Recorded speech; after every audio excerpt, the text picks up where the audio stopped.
ओम कल्पना योग चैनल को आपण मानक स्वागत। आज आम हिमोग्लोबिन जो कमी जाऊँगी तारी उपरे जानिबा विशेष भाव में केमती आम हिमोग्लोबिन कम हो जाइए निजर हिमोग्लोबिन बढ़ई पारिबा से विषय आज विशेष भाव में जानिबा। जड़े सुस्थ मनुष्यर हिमोग्लोबिन 14 रही था किंतु जो मानकर प्रोब्लेम थाए से मानकर हिमोग्लोबिन कम रही था जो मानकर प्रेगनेंसी समय रे हिमोग्लोबिन कमी जाए थे आउ कई अच्छा जो मानकर विभिन्न डिजीज पाई मध्य हिमोग्लोबिन कम रही थाए आउ ऑटोमेटिक मध्य जन जनकर हिमोग्लोबिन बढ़ू थाए कमु थाए एत कमी जाए जे बहुत वीक हो जाते लोक आउ चली ही पारती ना एत दुर्बल हो जाए हिमोग्लोबिन कमी गले।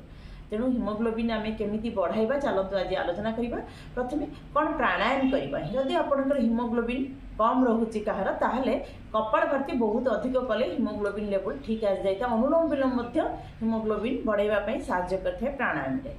हिमोग्लोबिन बढ़ाइवाई मु दुईटा घरोई होम रेमेडी बताऊँगी आपड़ से बहुत फायदामंद देता है।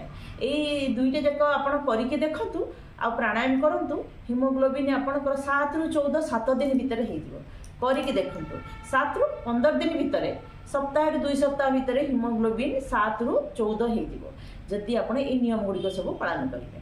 प्रथम कौन करेंगे जदि हिमोग्लोबिन बहुत कम रोचे आपंकर 7 बा 8 बा 5 भी 4 भी तो हिमोग्लोबिन बहुत लोगों कमिकी रही जाऊँगी। जदि आपंकर एमती बहुत कम रोचे ताहले आपण कौन करेंगे ना गहम घास जोटा व्हीट ग्रास जदि आप फ्रेश न पाई party Patanjali wheat grass powder आसूसी सेटा नहीं जिबे आउ से डालिंब गोटे अँला गोटे आउ गाजर गोटे आउ बीट गोटे या पकईकी ग्राइंडिंग करदे भल से तार जूस बाहर करदे से जूस को दिन को 2 थर पीबे।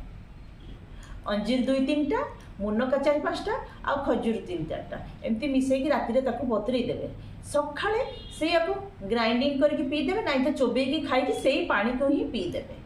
प्रत्येक दिन एमती करंतु 7 ରୁ 15 दिन मात्र करंतु देखिबे आपणकर प्राणायाम करिवे आउ ए जूस आउ ये जो मुनका अंजीर खजूर खाइबे 7 ରୁ 15 दिन भीतर पुणी टेस्ट करेंगे हिमोग्लोबिन आश्चर्यजनक भाव 14 आसी जाइए पाखापाखि करके देखूँ।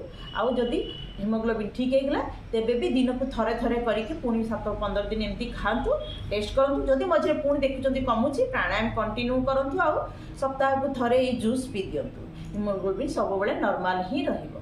आ पत्र जूस तो हिमोग्लोबिन बढ़ाइबार बहुत साहाय्य करते आपन जिते सब पत्र अच्छी जमी पालंग धनिया पुदीना भुसुंगा पत्र तुलसी पत्र जे भी पत्र अच्छी ताकू भी आप बेल पत्र सबू पत्र को आप जूस करके पीबे भी आपन को हिमोग्लोबिन बढ़ाइबार बहुत साहाय्य करें।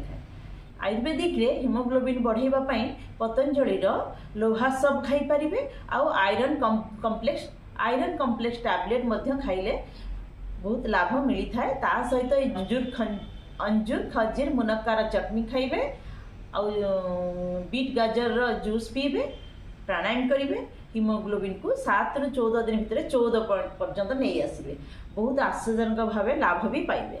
ये वीडियोटी जदि भल लगुच तारे लाइक शेयर और सब्सक्राइब निश्चय करेंगे। ओ